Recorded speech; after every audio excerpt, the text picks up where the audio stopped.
Today, let's do lesson 6 from your supplementary reader book, Moments. Weathering the Storm in Ersama, which was written by Harsh Mandir. This lesson is about a natural disaster which occurred in Orissa in October 1999. Natural disasters are extremely devastating and can completely disrupt human life. However, human bonding and selfless service surely help to rebuild what has been lost. Weathering the storm in Ersama is one such account that celebrates a brave tale of survival in the cyclone that hit Orissa, which is in today's date called Odisha, in October 1999. First, let's look at the significance of the title of the chapter, Weathering the Storm in Ersama. The title is simple and straightforward, as this account or the chapter describes how the terrible storm that hit Ersama in 1999 was and how people endured and survived it.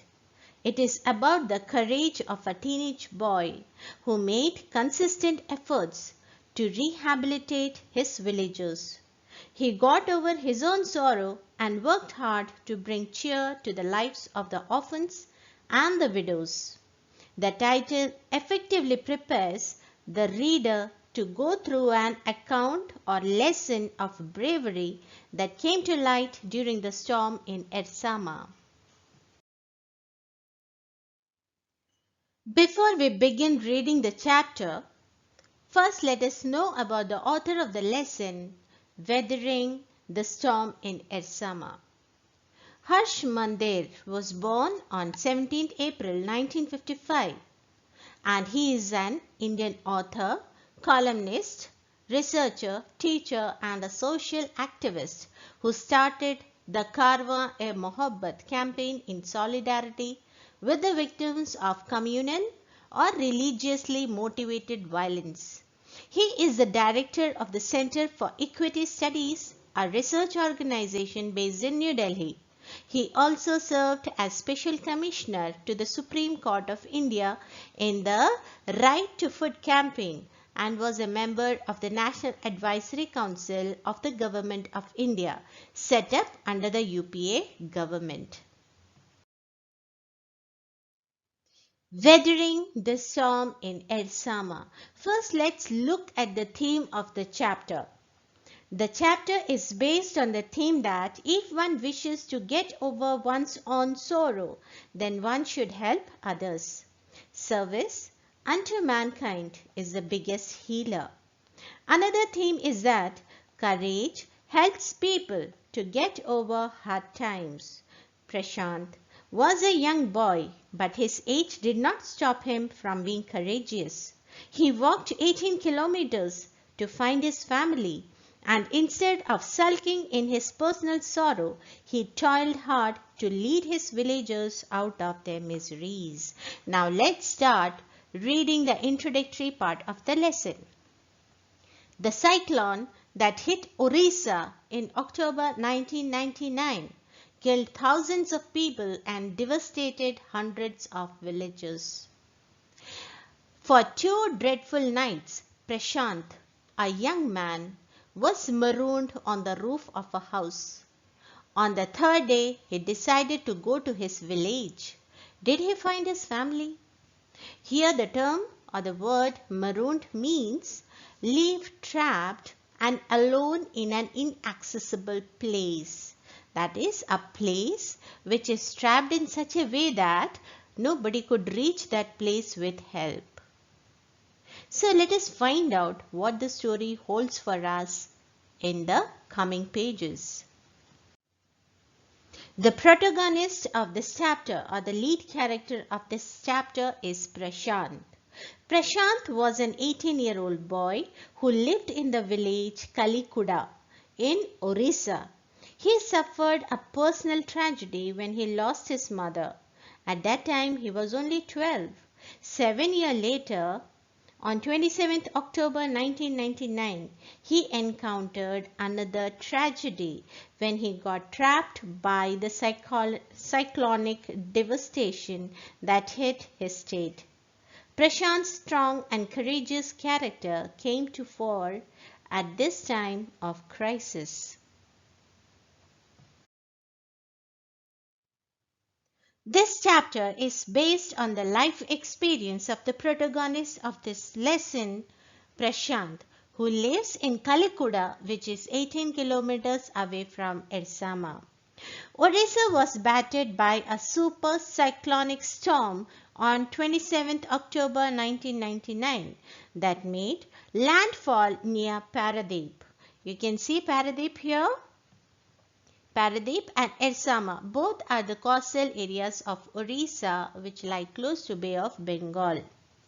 The estimated maximum wind speed reached 260 to 270 kilometers per hour in the core area, which produced a huge storm surge that led to sea level elevation of more than 20 feet and took away valuable lives of nearly 10,000 people.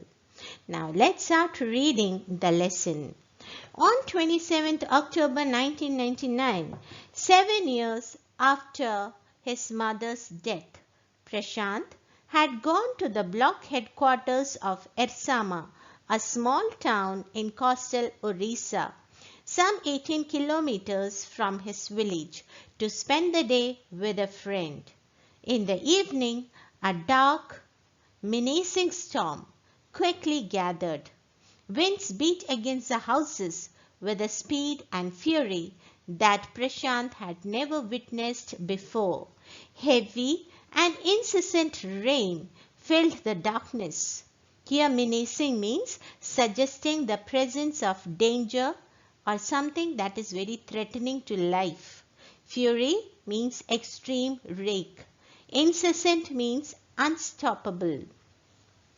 Prashant, a 19-year-old boy from the village of Kalikuda in Orissa, had lost his mother 7 years ago at the age of 12. On October 27, 1999, he went away to spend a day with his friend who lived at the block headquarters of Ersama that was around 18 kilometers from Kalikuda. That evening, Prashant witnessed a fearsome storm. He had never before seen such a speed and fury of winds. Heavy and continuous rain followed. Let's read further. Ancient trees were uprooted and crashed to earth. Screams rent the air as people and houses were swiftly washed away. The angry waters swirled into his friend's house, neck deep. The building was of brick and mortar and was strong enough to survive the devastation of the wind's velocity of 350 kilometers per hour. But the cold terror of the family grew with the crashing of trees that had got uprooted and fallen on their house, sometime in the middle of the night, damaging its roof and walls. Rent means rip apart. Swirled means move quickly with a twisting circular movement. So after the rain, with the rain, the trees, the ancient trees, the old trees got uprooted. The screams of the people resounded in the air and the houses were washed away. The house of Prashant's friend was filled with water neck deep by flood water. Fortunately, the building was made of brick and mortar and it withstood the strong winds blowing at a speed of 350 km per hour. But the roof and the walls of the house got damaged when the uprooted trees fell on the house at midnight.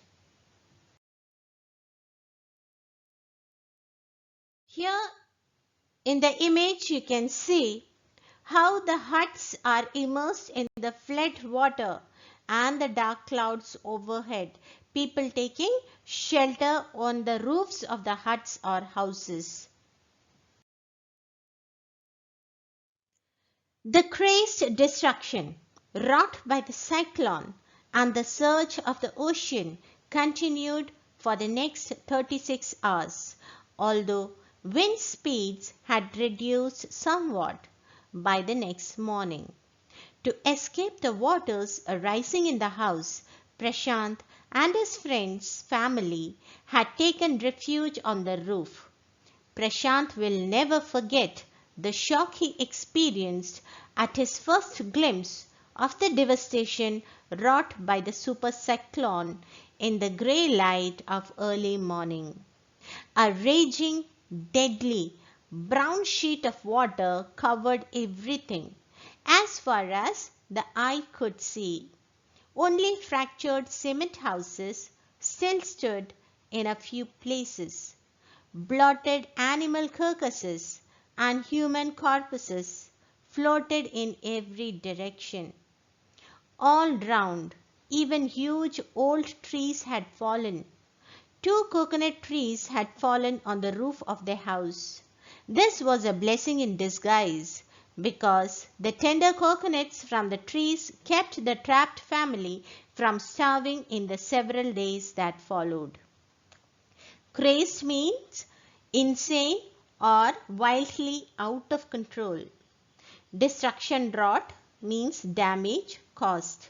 Surge means move suddenly and powerfully forward or upward. Refuge, a place or situation providing safety or shelter. This devastation caused by the cyclone continued for next 36 hours. How many hours? 36 hours. However, the wind speed did reduce a little by next morning. Prashant and his friend's family took refuge on the roof of the house. Prashant was horrified to see the destruction caused by the super cyclone. Now here let's understand the difference between cyclone and super cyclone. These are tropical cyclone which generates winds that exceeds 119 km per hour are called cyclones. The wind speed here in cyclone is 119 km per hour. While supercyclones have wind speeds that crosses 220 km per hour. Supercyclones are multi-hazard occurrence where strong winds cause physical damage and tidal waves and heavy rains cause flooding. Okay, so this is the difference between cyclones and supercyclone. If the speed exceeds 220 km per hour, then it is supercyclone, otherwise it is cyclone. Only a brown sheet of water covering everything for miles could be seen. When the flood comes, it carries mud along with it, and that is more deadly. Okay, so after this flood, when they saw around, it was all muddy water around them. Very few broken cement houses still stood in some places. The blotted dead bodies of animals and humans floated everywhere. What is the meaning of blotted? Something that is swollen with water or air. Okay, that is called blotted. Here, as they are merged, the bodies are merged in water. The water has occupied their body and now they are blotted. Luckily, 2 coconut trees fell on the house of Prashant's friend, and the trapped family survived by eating the tender coconuts. Prashant sat in the open for 2 days. For the next 2 days, Prashant sat huddled with his friend's family in the open on the rooftop. They froze in the cold and incessant rain. The rainwater washed away Prashant's tears. The only thought that flashed through his mind was whether his family had survived the fury of the super cyclone. Was he to be bereaved once again? Huddled means crowded together. Bereaved means greatly saddened owing to the death of the loved one. Prashant sat in the open for 2 days, huddled on the rooftop of his friend's family, and the continuous rain froze them in cold. But Prashant's only thought were about the well-being of his family. 2 days later, which seemed to Prashant like 2 years, the rain ceased and the rain waters slowly began to recede. Prashant was determined to seek out his family without further delay. But the situation was still dangerous, and his friend's family pleaded with Prashant to stay back a little while longer. But Prashant knew he had to go. Ceased means come or bring to an end. Recede means go or move back or further away from a previous position. Then the rain stopped and the water began to recede, move back. Prashant decided to find his family, but the situation was still dangerous because there was still water all around. His friend's family requested him to stay back a little longer, but the boy was determined because he had to find his family. He equipped himself with a long sturdy stick and then started on his 18-kilometer expedition back to his village through the swollen flood waters. It was a journey he would never forget. He constantly had to use a stick to locate the road to determine where the water was most shallow. At places it was waist deep and progress was slow. At several points he lost the road and had to swim. After some distance, he was relieved to find two friends of his uncle who were also returning to their village. They decided to move ahead together. Sturdy means strong, expedition means journey, and shallow means a little depth. Here, he prepared to leave and he took a long sturdy stick with him on his journey back to his village. He moved through the swollen flood waters by using the stick to locate the road and determine shallow path. When there is water all around, especially when it is not clear, it is full of mud, you cannot see what is under your foot. Whether it is road or pond or some manhole or some well, you cannot make out anything what's there. So he used his sturdy, strong stick to find the road.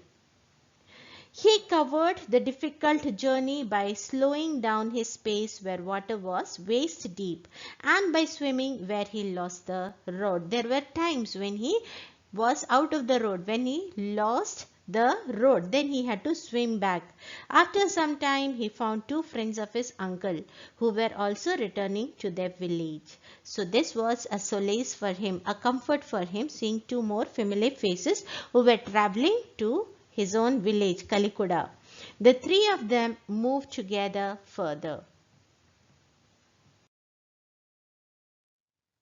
We shall continue the lesson Weathering the Storm in Ersama, written by Harsh Mandir, in the second video. Thank you.